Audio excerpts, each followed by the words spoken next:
thank everybody for being here tonight in this horrible weather evening. We're going to try to get through this as quickly as possible before the temperatures start to drop and the roads start to freeze. So let the record show that Mrs. Caputo is not here. She's ill. And Mrs.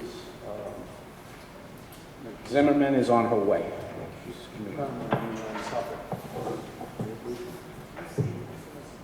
okay, and Mrs. Massafra is not going to be here either. She has an event to attend. Okay, so let's go right into number 2, resident comments on agenda items. Please come up, state your name, and ask your question. Okay, so let's move into the warrants.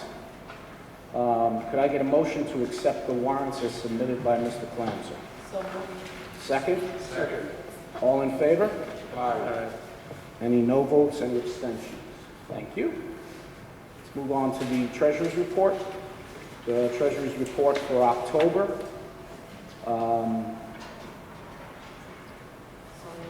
Yeah, thank you. Second? Second. All in favor? Aye. Thank you. No abstentions, no votes. Thank you. We'll move along. Go right into the approval of the minutes. Special meeting of 11/7/14, November 7th. Could I get a motion to accept the minutes, please? So moved. Second? All in favor? Aye. Any abstentions, any no votes? Thank you. Could I get a motion to accept the November 10th working session meeting? So moved. Yes. Good. 6 o'clock.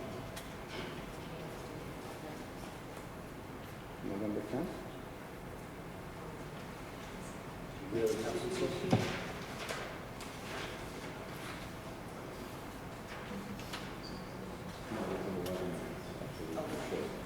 Yeah.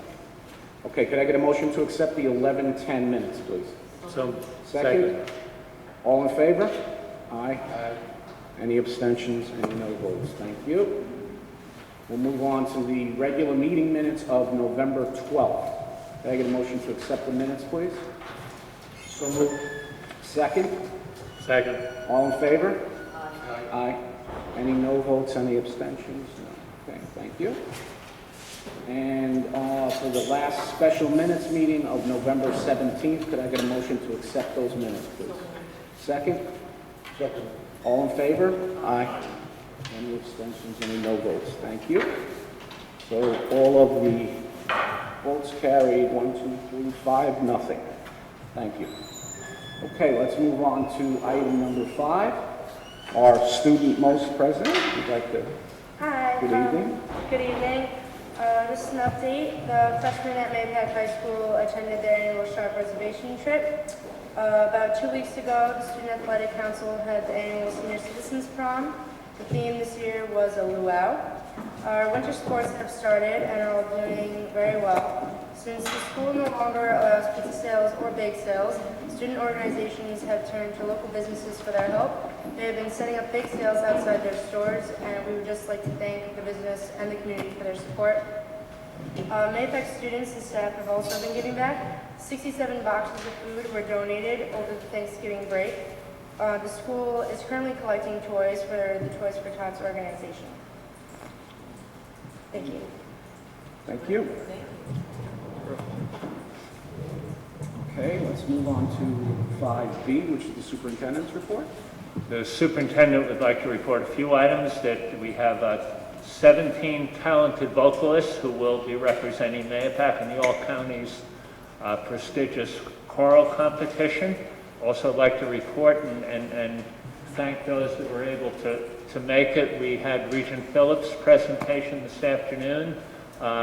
Was well attended for the weather, and I think, as I mentioned at the end, some of us it was frustrating because we wanted to be angry at some of the things that happened in Albany, but Regent Phillips is not the person with whom we should be angry. But it was a very thoughtful presentation, and special thanks to Mark for helping to set it up.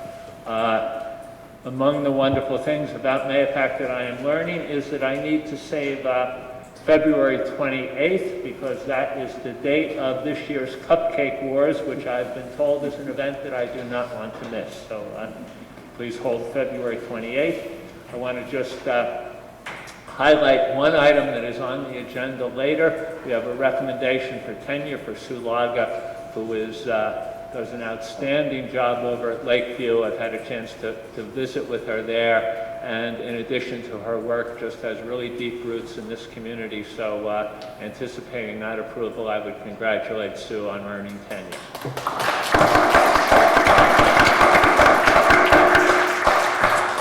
And then finally, my report. I don't know if you guys listened to me when I talked, but I did tell you the story about what happened to me in 6th grade. And I had a very bad experience musically in 6th grade. I have a musical holiday gift for you board members, but I'm not going to do it myself. I'm going to have it presented to you, but what I'd like to do is wait about 10 minutes or so to present it. And so I know we have an invited presentation, so if we could take that presentation, and then I will have my musical gift for you. So if Trustee Mancuso wants to introduce that presentation, that would be great.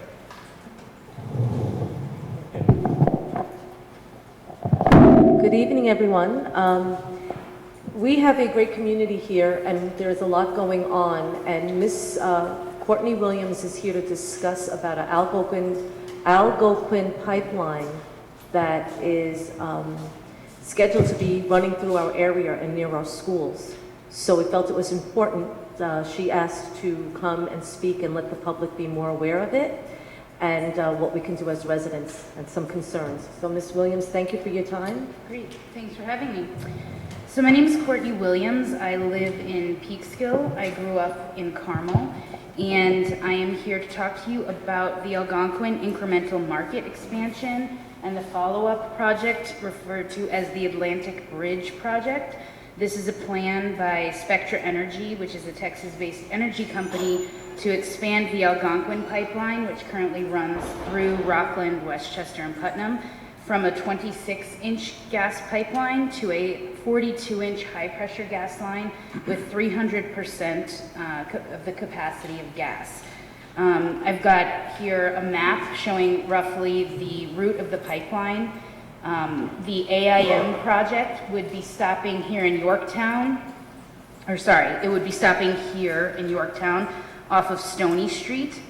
And then the Atlantic Bridge, so they would like for the AIM project to be completed in 2015 and 2016, and then they'd like to come back in 2017 for the Atlantic Bridge project, which would further extend the 42-inch segment through Yorktown and then end here in Mayapack with what's called a pigging station.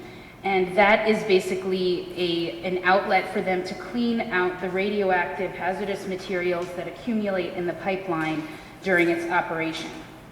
This is a close-up map provided by Spectra of where they would like that pigging station to be. And I think you can appreciate that these are homes and residences, and this is the proposed location of the facility for removing the radioactive hazardous waste. To give you an idea of what this project would do to Mayapack and other areas, this is a map of the work area that Spectra has provided. Well, it's based off of maps Spectra provided. They provided PDFs that had no street names and had only pipeline mile markers. This map was made by citizens that wanted to make clear the impact of this. But I think what you can appreciate is that this is a home, and this is the work area. This is a home. This is presumably their patio or deck that will be removed for the pipeline work. If we back up here and you can see the areas through which this passes, normally the maintenance area for a pipeline is about 50 feet maintenance right-of-way. For this kind of replacement work, they often seek double to triple that amount. So you're looking at a potentially 300-foot right-of-way across Rockland, all of Westchester, and sections of Putnam County. So as part of the AIM project, they would like to extend this, or replace this 26-inch pipeline and build a new segment of pipeline from Rockland into Westchester, and then continue to this pigging station location in Yorktown. And then as part of, they also will be increasing the size of the compressor station, which is the station that basically pressurizes the line to push the gas along through the pipeline. There is one in Brewster off of Peachtree Lane, I think it is, or Tulip Lane, sorry, Tulip Road. And they want to extend the replace the 26-inch from that compressor station through Fairfield County. So they're going to do a segment in Westchester, the segment in Putnam, and then they're going to come back. They would like to come back as part of Atlantic Bridge and do the segment that brings this pipeline into Mahopac. So they've also announced a third project called Access Northeast, which I think, can safely assume would take the 42-inch and extend it from here in Mahopac through the rest of Putnam to southeast to meet up with the compressor station there. The concerns about this pipeline, I mentioned we've got a residential area which is going to have an above ground facility for cleaning out the radioactive hazardous materials that accumulate in the pipe. They also are going to be digging up all of what is currently in the ground. That pipe is contaminated, well, they say they will test. When I asked specifically, the project manager for the region couldn't tell me what was in the pipeline. But given my scientific training, I was able to turn to the scientific literature, and it's actually publicly available and in peer-reviewed scientific literature, that what is in those pipes are things like PCBs, radon, and other radioactive decay products of radon. So when they dig up these pipes, they will be exposing that stuff. They have to clean it out. When I asked how they do that, the answer was by venting it into the atmosphere. So not only do we have to worry about what's coming out of the pigging station right in Mahopac, but throughout the whole 3 counties, when they dig up these pipes, what are they bringing up? And it's worth noting that Spectra has the 17th highest fine ever levied by the EPA for contaminating hundreds of sites with PCBs. And now they want to come here to New York and do that to us here. The other concern is what you can see along this map, these metering stations. They're called metering and regulating stations, and they're also help control the flow of gas through the pipeline. You can also vent gases at those locations. I have one not far from my house. You can hear it and you can smell it when you get close by. And if you look online, you can see videos showing FLIR cameras, F-L-I-R, that are infrared cameras that allow you to visualize the emissions from these things. And unfortunately, the gases don't realize that North Salem and Somers are part of Westchester County. So the emissions from those would be a concern. Also the emissions from the compressor stations, because in addition to pressurizing the line, these compressor stations can lower the pressure in the pipeline basically by venting the gas into the air. And the generators that run off these also then burn the natural gas, and all of that is the emissions from that are vented into the air. And so there's a lot of concerns in terms of increased pollution. We know that the volatile compounds that come from burning these and from venting these can exacerbate like respiratory conditions such as asthma and emphysema and COPD. And you know, I think that the presence of the pigging stations where they remove the waste is also of grave concern to me as a cancer researcher and as someone who lives near and along this pipeline. So that's as a lot of information I know, and tried to condense it and distill it down. I'm happy to take any questions that I don't know what the format is normally, but I'm happy to take questions either from the audience or from the board about these projects. Go ahead, after you. So this first section has been passed, but now they're... No, it's not. It's not. Okay, so... The Federal Energy Regulatory Commission is the regulatory agency that has to give permission, and they issue what's called a certificate of public necessity or public need and necessity, which means like they think New England needs the gas, so we can all be sacrificed for the company to build the pipeline. The decision for that could come down any day now. They're releasing their final report, and then they can issue their decision at any point. That would be for the AIM portion. And then they haven't submitted any of the documents to FERC yet for the Atlantic Bridge project. So Mahopac would be in the second section Yes. that they are planning after the first section. And presumably the third section, which would come to link Mayapack to southeast. I'll let you go, then I'm going to follow up. I have a number of questions. First, thank you very much for this. You're welcome. It's frightening, to say the least. Agreed. What is besides the federal level, can you tell us what other levels of government are both involved and on which we might prevail on in order to change what they're planning? Sure. So FERC, being the federal agency, is kind of the pinnacle of this approvals process, but the EPA, the U.S. Army Corps of Engineers, the DEP, and the DEC all have to agree and issue permits for this project. And so I know there's been letter writing campaigns and things like that to try and bring to light or bring to the attention of these regulatory agencies the deficiencies in this plan. We know this pipeline crosses watershed. So because the pipeline crosses the Catskill Aqueduct and other areas of the Croton watershed, the DEP is involved, the DEC is involved because of all the wetlands and all the sensitive natural areas that it will pass and all the stormwater runoff, things like that. The EPA because of all the emissions that this pipeline will produce. And the Army Corps of Engineers also for some of the wetlands and other areas that are of a concern. Do our local, town, county, and state representatives have any say or will they have any input into So this? technically they do not. However, they, Westchester and Putnam and Rockland legislatures have all passed resolutions opposing this pipeline project. We've also had, I know Sandy Galiff, who's my state representative, has been involved in reaching out to the Nuclear Regulatory Commission and also in kind of speaking with Nita Lowey and Chuck Schumer and Kirsten Gillibrand to try and get them to put pressure on these agencies.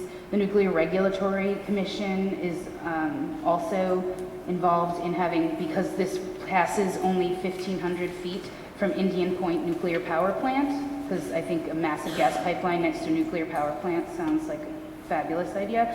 The NRC is also involved in approving this project. Nothing, because of the federal level and the natural gas law, like supersedes local laws and things like that. I guess technically there's nothing that local municipalities and things like that can do. However, I think that there is a lot we can do in terms of getting these other permitting agencies involved and then pushing our federal elected officials to basically have some common sense and speak up with engaging the Nuclear Regulatory Commission, the Federal Energy Regulatory Commission, about this project, because the U.S. Attorney General, other interested parties in the states, because this is going to go all the way from New Jersey to Massachusetts. I've got a couple of questions. How deeply do they want to submerge this pipe? You know? So generally it's like 3 feet. Would this pipe at that level, besides the natural accidents or side effects of having that pipe, would this pipe would it be putting us in danger of any kind of sabotage of that, if that? So we've also been in touch with the Department of Homeland Security because particularly in Buchanan, there are major components of the Northeast power grid. There's Indian Point, and now they want to put this massive gas pipeline all in close proximity in one area, but throughout, basically this would be buried about 3 feet under the ground. So yes, if someone hit it with a bulldozer or with a backhoe or something, presumably they claim that the pipe can withstand a certain amount of kind of tampering by, if someone's accidentally digging, things like that. But yes, that is a risk. Basically, the existing pipeline has what's called a potential impact radius of about 450 feet, meaning on 450 feet on either side of this pipeline is the area within which you'd expect fatalities and major property damage. The new pipeline would have twice the impact radius. So basically 850 feet on either side of this pipeline would be at risk for fatalities and property damages. Now, the route that they're proposing, do you have any idea how they arrived at this route? Was it made for for purely logistical reasons, or were there other? So there is an existing Algonquin pipeline in the ground right now. That's that existing 26. And by and large, they're following that existing right-of-way, except in Rockland and into Verplank, where they want to put this new route that will be near to the nuclear power plant and also near to an elementary school there. But by and large, this is within the existing pipeline. There's actually 2 pipes in the right-of-way. They were put in the 50s. And, you know, I don't know how many of us were alive here in Putnam in the 50s, but there were a lot fewer people. The population density was much less. Indian Point wasn't even built at the time. So basically there's no way someone would propose to build this pipeline of this massive size in this densely populated residential area of the country, except that there is an existing pipeline and they're hoping to just kind of piggyback off that existing pipeline. Now, the people that are affected by the pipeline, that you showed the picture of the person whose porch was in the work area. Will anybody who's affected by this, to your knowledge, will they be compensated, or is this going to be done through eminent domain? Both. So Spectra has already reached out to some of these people and is trying to make deals like, we'll dig up your swimming pool and in exchange we'll provide this, you know, financial compensation. But they have, and they say already in their documentation that if they don't get cooperation from state, county, local governments or individuals, that they will use eminent domain to take whatever they want. Now, on the other side of that equation, are the municipalities or the communities that are affected by this, are we being promised any kind of benefit? You know, do we get any kind of financial gain from? For areas, there may be some minor tax benefit for, you know, the properties containing the metering and regulating stations and perhaps the pigging station, but by and large, the pipeline route exists on easements, which means the property owner is already paying taxes on that, and they basically are forced to grant the energy company an easement for that, so they don't pay. Thank you very much. Yep. Just 2 questions that might not have answers. Is there an alternate solution? Okay, and the second one, have you informed the town board, which is probably the more appropriate, you know, unit to address? So as for alternatives, there is supposedly a need for this natural gas in New England. However, the need is very contested. So we had the polar vortex last year, and natural gas, like the pipeline itself couldn't supply on a daily basis what New England needed to meet its energy demands. However, it was a total of, I don't know if Jerry, if you remember, I think it was like a total of 4 days that it was unable to meet the capacity. And so we should rebuild this massive gas pipeline for those 4 days where it couldn't meet capacity. However, New England has a high number of liquefied natural gas storage facilities within which they could store natural gas and then release it. So the need for this project in and of itself has not been proven sufficiently for a lot of entities. However, there are the other alternatives. So one alternative would be use your storage facilities in New England to store capacity during the summer and then release it during the winter. The other alternative would, you know, as a scientist, it's quite obvious that global climate change is happening, and it's quite obvious that natural gas is exacerbating that, because the process of removing drilling for the natural gas and transporting it, much of it leaks into the atmosphere, where it's actually worse for our climate than the carbon dioxide we'd get from just burning coal and oil. So on a lot of reasons, it's like, this is not a good idea. And there are numerous alternatives I think if people would just take them into account. But I think given the existing infrastructure, the storage facilities in New England could easily meet the demand on the 4 days of a year that the pipeline itself can't meet the demand, as opposed to putting the entirety of, you know, many states in jeopardy and having to put us through rebuilding this pipeline. So that was the first question. The second question was if I believe the town board does know about it. Spectra has to reaches out to all the municipalities, the county, to let them know about the project. why, as I said, I'm a Peekskill resident, so it doesn't seem like the Carmel Town Board is very interested in trying to stop this project, but I would think the people on Stephanie Lane would really like for them to step up. I think one of the concerns is if you look at that and you see how close our high school is to Solmers Commons, I mean, that's down the road. And with the emissions and the gases, and this is just the second phase. Then we have Lakeview and Fulmer going eventually when it gets close to that. It's a lot closer to my house than it is to mine. Yeah. But still, that's highly concentrated. When it comes to our kids, you know, we have to really talk about this. Is this whole project related to the issue of fracking? Yes. Okay, and the production of the gas, and that's why it has the contaminants in it, which normally would not be found in natural gas. You don't mind the... So currently we get most of our, or a lot of our natural gas. So this pipeline existing carries 50% of all the natural gas that supplies New England. That's a lot of gas already. But a lot of it is sent up from Louisiana from existing connecting pipelines. The gas that is drilled down Louisiana has a lot less radon in it than this gas. A lot of this gas will come from the Marcellus Shale in Pennsylvania, which has a lot higher levels of radon. Also, because it's that much closer geographically, it doesn't spend as much time in the pipe for the radon to decay into those other products. And so when it gets here, it has higher levels. The only thing is, a lot of the radon concern comes from actually cooking or having it come into your house. One thing I failed to mention is that we don't get to use any of this gas. This is purely a transmission pipeline. There is no delivery of any of this gas to anyone in the state of New York. So we can't get this in our house. However, the pipeline's been there for 50 years, and all of the radon, the lead, all of those things, they used to put like lubricants in the pipe to help the gas flow. That's loaded with PCBs. All of that stuff is going to be unearthed when they dig up the old pipe. And certainly if something were to go wrong, or when this gas is released at the metering and regulating stations, we have to worry about that. So just a follow-up question to Mr. King's question.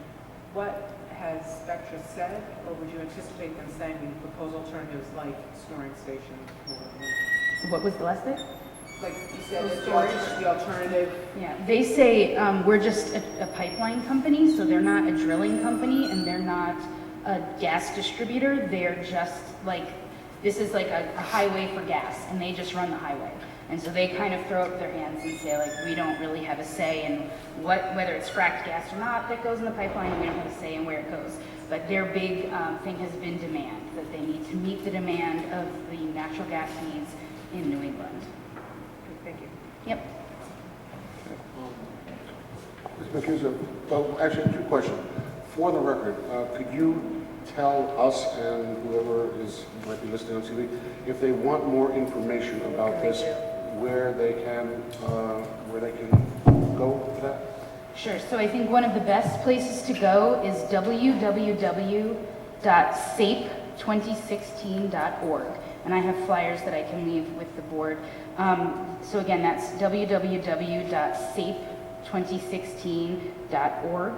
And that is, SAPE stands for Stop the Algonquin Pipeline Expansion. And there's a lot of information there, including links to a lot of primary literature, scientific literature, an entire section of press covering news reporting that's been done on the project, and all of that. So it's a great clearinghouse and a good place to start to get information.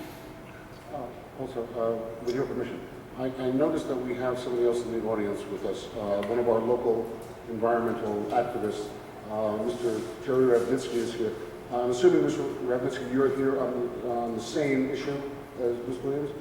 With your permission, if you have anything to add, may I ask you to add it now instead of having to wait for comment later? Anything to add to that?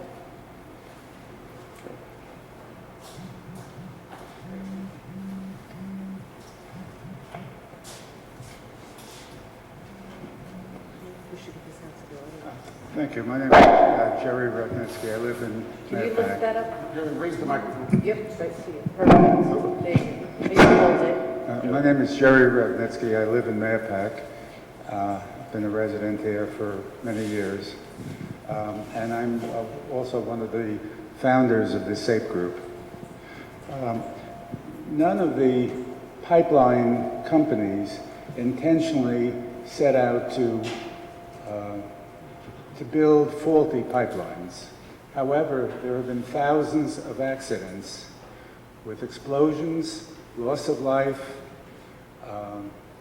as well as gigantic fires, destruction of property, a variety of things like that. And so the fact that it will be very close to Indian Point, that makes all of us vulnerable, because if that ever blows, the entire area would be uninhabitable. So I think that's quite significant. While it's 1,500 feet from the 40 years of spent fuel rods that they have there, it's something like about 115 feet from gigantic storage tanks of jet fuel. And if that ever catches on, that will certainly be a calamity. So I think the dangers are rather excessive, while the possibilities of an explosion like that may not be extremely high. Any percentage of that, even a small percentage of that, is just beyond anyone's comprehension. Radon is also the leading cause of lung cancer among non-smokers.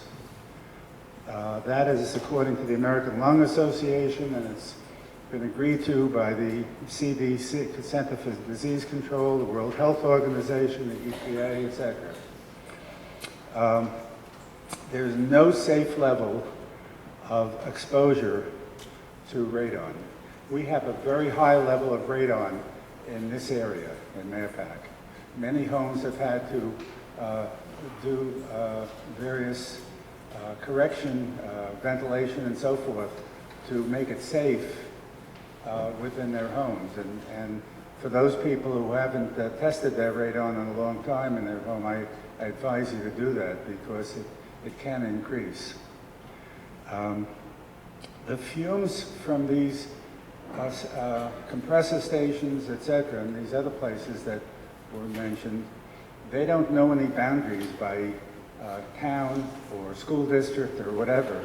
They will travel, and depending on which way the wind is blowing, you may get affected. And one of the people who's a member of our SAFE group one time did have a severe reaction, and then checked with the Spectra company and found they did have what they call a blowdown, and released gas at that very time when she had that reaction.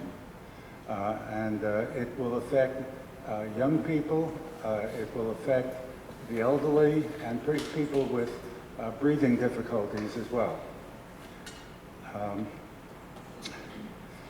The gas and oil companies are exempt from the Clean Air and the Clean Water Act. That's known as the Halliburton loophole that was enacted some years ago.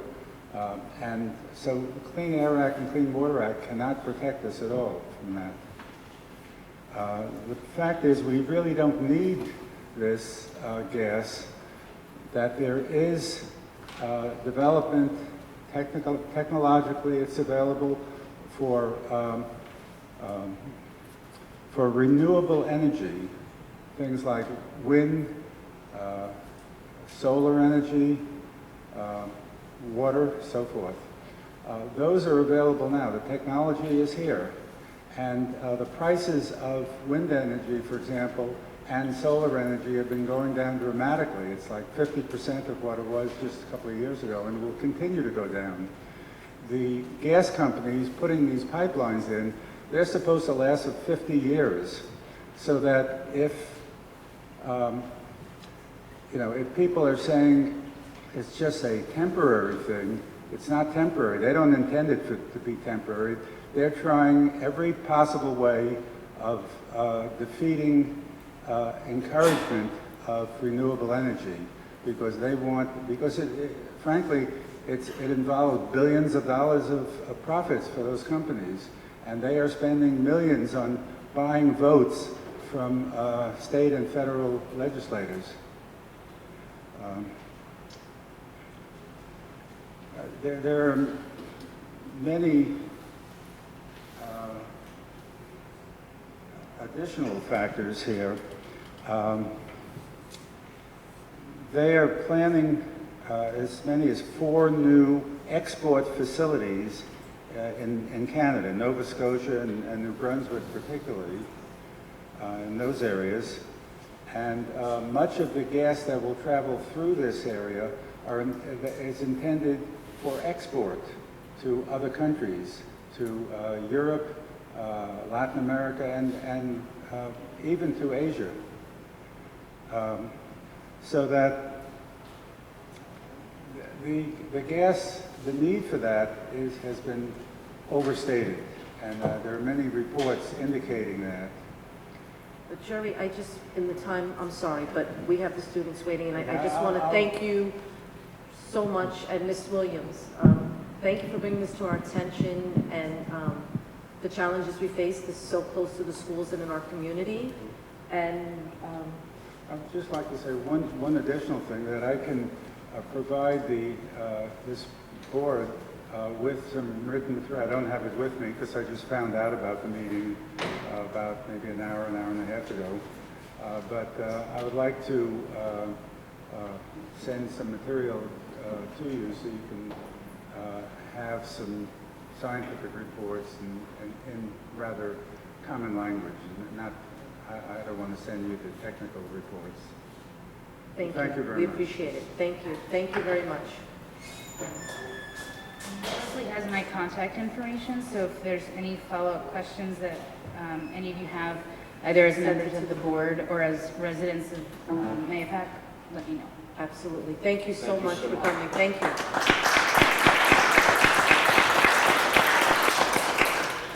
Okay, let's move on to the, oh, okay. The holiday gift. Your holiday gift. Our superintendent's not singing, right?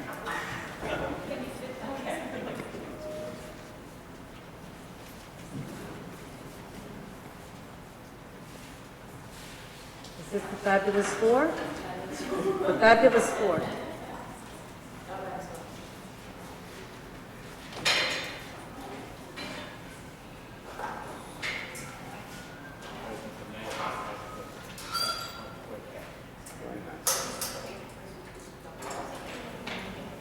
Hi, we're the Sax Quartet. Can you tell us your names, please, and what grade you're in? Yeah, I'm Gail Takamano, senior. Peter Van Daan, senior. I'm Benjamin Lawson, I'm senior. I'm also senior. Okay, yay, seniors. All right, let's go. Woo!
Thank you you. very much. That was beautiful. That was terrific. Great job. Thank you.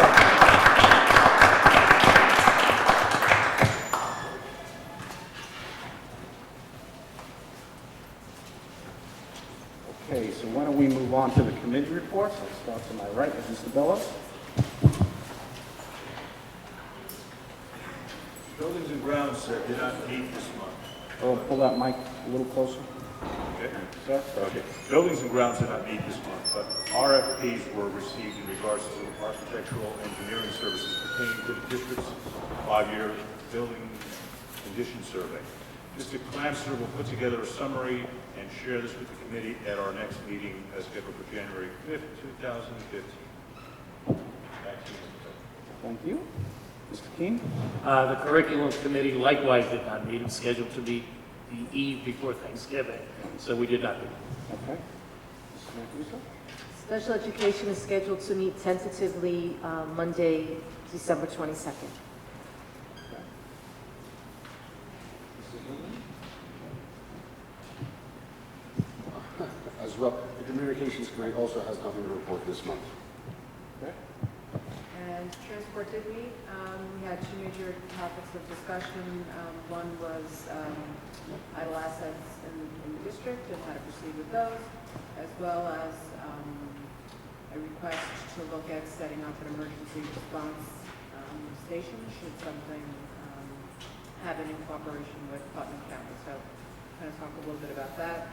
No decision was made relative to it. Thank you. Okay, let's move on to the consent agenda. If anybody would like to remove anything from the consent agenda. And Letter M. Okay. Anything else?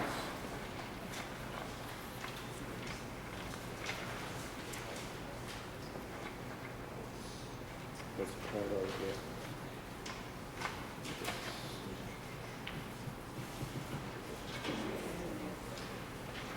and who's in there? Information.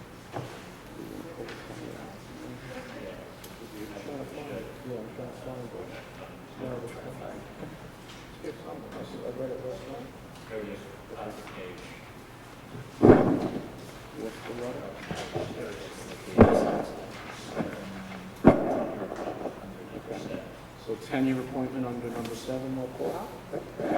Okay, so why don't we start off with that one. Mr. Superintendent, you want to take care of the 10-year appointment?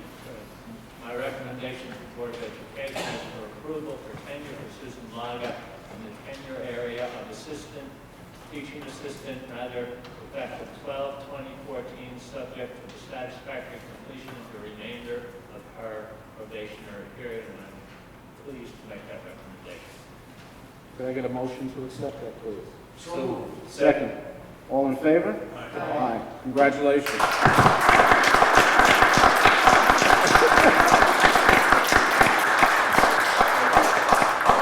Congratulations. Okay,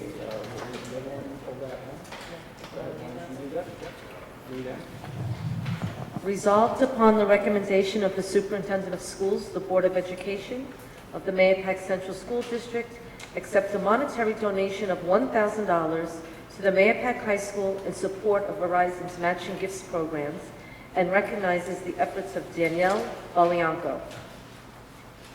Thank you, Verizon. Anything else on the consent agenda that we'd like to go over?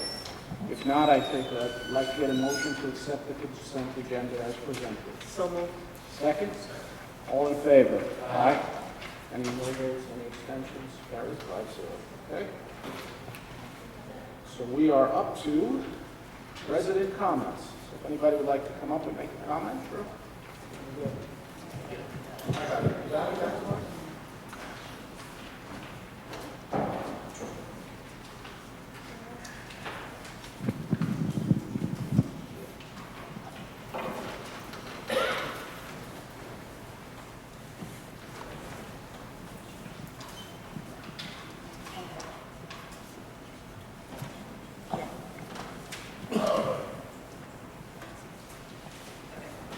I wrote it down, that one.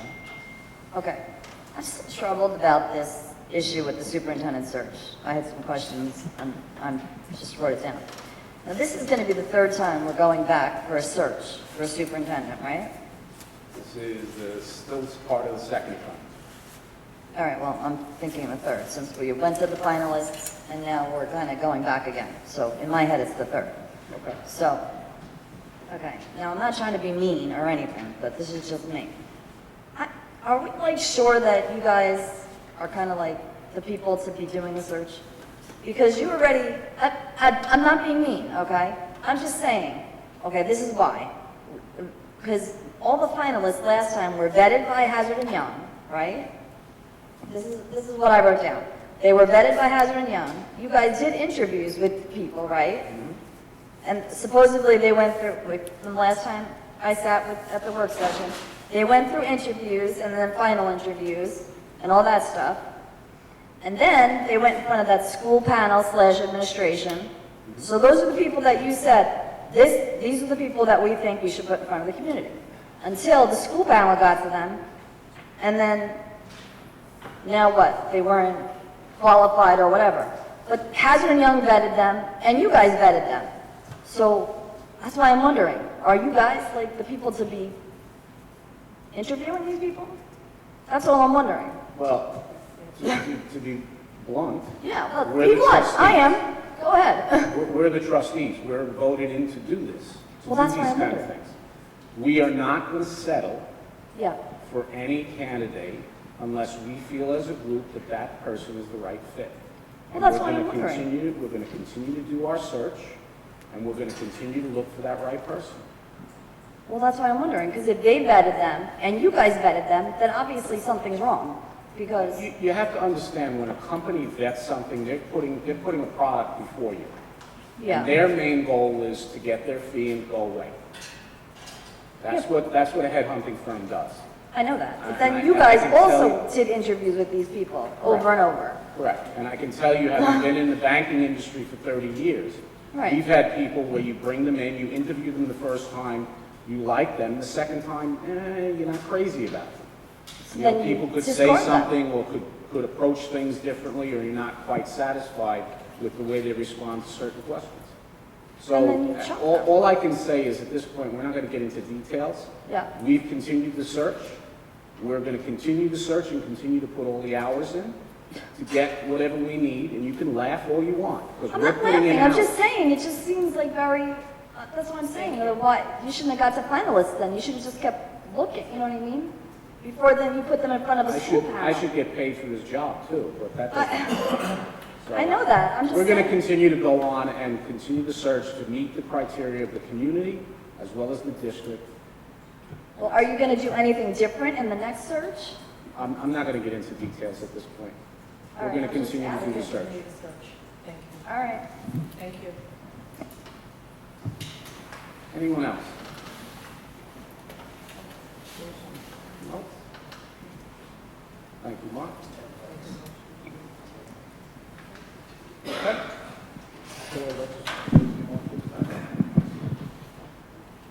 Could I get a motion to close the meeting, please? No? Okay, go ahead, Mark. No. There you go. I thought that you would do this, but since this is our last meeting, President, before the holidays, I think it'd be nice if we as a board just wish everybody in our community, the educators, the students, the parents, everybody, best wishes for a happy holiday season. Have a wonderful Christmas or Hanukkah and a wonderful New Year. And we will see you at the next meeting in January. January 4th. Happy holidays, everyone. Could I get a motion? Can I get a motion to close the meeting, please? Second? All in favor? Thank you. Have a good night, everybody.